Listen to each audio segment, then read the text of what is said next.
but did quite a bit of damage. DaHanG is sitting at a 35% rail and 36. Yeah. Oh wait, no, never mind. No, other way around. And 36% LG. So, yeah. I mean, it feels like Carnage should have more frags, but, you know, kudos to DaHanG's survivability here. I mean, Carnage has actually had control of this map longer, but DaHanG just doesn't appear. He's not there. He's not anywhere. You see a glimpse of him, then he's gone. And it's paying off. He only needs to do it for Carnage one more doing minute. Just about everything he can to bait out DaHanG, but it's not working. He's changing his route. Extremely defensive. Carnage is not using a route, he's using the grenade jumps and the rocket jumps and just making sure that he's coming around every corner that a player wouldn't be normally, and DaHanG isn't phased by it. I see he spots him, and look at his double Yoink. back. He's trying to get... Nope, no luck. It's DaHanG like actually Groundhog left. Day.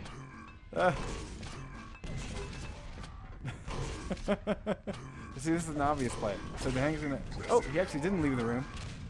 Yeah, but look at the damage he did. Carnage Look at the damage. Come on! Come Yeah, I on! know. Where'd he go? Which way did he go, George? Oh, wow. Defensive plasma. That's frag 6. And that will be GG's. DaHanG, impressive running skills. Yeah, honestly, You could just see Carnage's... That was honestly some of the best defensive play I've seen to date. Like, Carnage was doing everything he could think of to bait out DaHanG when it counted most. He had the stack. He was rocket jumping. He was purposefully not making the rocket jumps to try to throw off DaHanG's sense of where Carnage was, but no dice. DaHanG really, you know, showing his map knowledge, showing that he can escape when it counts the most. Yeah.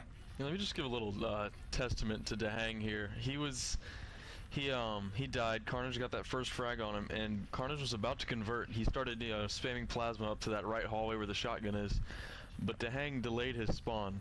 And I want to say that was the second time he did it that map. He's even timing his spawns because he knows that he cannot give up a conversion frag at all. Honestly, I think that was a critical moment because if he did spawn right off the bat, he would have died. That would have given Carnage, you know, an extra frag, and then I think Carnage could have taken it from there. It would have been a little bit closer. If not, Carnage could have gotten the win from that.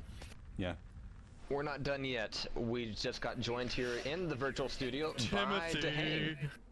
What's up, DaHanG? Fogarty. Hey, DaHanG. So yeah, some pretty interesting matches tonight, I suppose. Yeah. Dude, you rocked my socks off tonight. Nice, nice work. What was going through your head during the last, what, 4 minutes of ZTN? See ya! I was just... I think I kept working my way up to like 100 stack, which is like, you know, good enough to run effectively. Or if you have all the guns, you can spam and probably get away. So I was just staying in that plasma room, hoping he didn't catch me off guard while I was waiting for the yellow armor, and he never came. Dude, so it just he was trying. He was rocket jumping all over the place to try and get you. Really was. It was nuts. Yeah, and honestly, you're a sneaky little bastard because I saw that you doubled back a couple of times, and that really threw him off. I mean, he was like, "Where do I go to find this dude? I've already checked this quarter." You know, it was pretty impressive.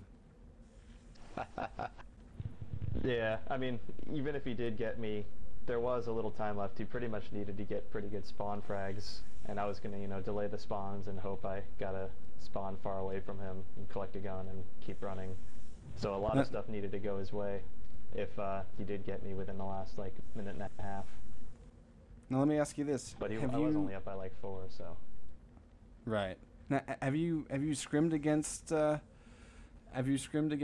Carnage post QuakeCon with any frequency? No, not really at all. I don't think I have. I played him a lot before QuakeCon, like on Tourney 9 in particular. That's why I was actually we could feeling kind of tell good about Tourney 9. There was kind of this mutual buddy-buddy thing in your playstyles, just the way you were playing off of each other, until you just like totally threw him for a loop by pulling a ninja.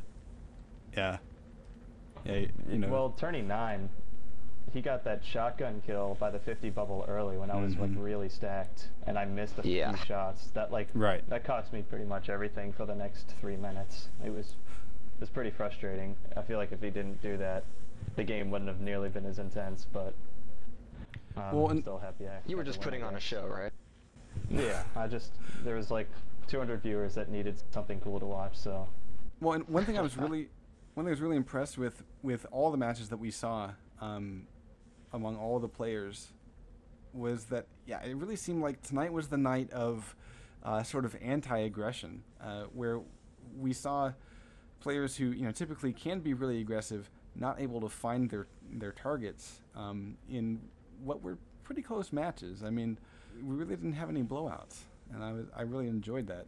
I mean, are you comfortable? For my match in particular. Yeah, are you more comfortable with that sort of a really defensive good stack? Yeah, go ahead. Not really. I love just plus forwarding into my opponent with like a healthy stack. I guess that's what everyone loves, but I just couldn't get a really solid like 200 health versus a fresh spawn. If I killed the opponent, I wasn't sitting that pretty, so I couldn't keep forcing into the issue. We had to just do our thing and fight over the next power up. Right, and so I mean, the fact that I think a lot of the times that I've seen you play, you do seem to enjoy a little bit more of a aggressive style, and so that's why I was kind of so amazed on, especially on ZTN, because I was like, where'd DaHanG go? Is he still on the server? It was just really impressive. Thanks. So, well, what are your thoughts about the way the league's been going so far? Yeah. I mean, I've been really impressed with the way the IEM's been run, and now you're in the thick of it. So, what's going through your head? It's definitely pretty exciting because I haven't been playing.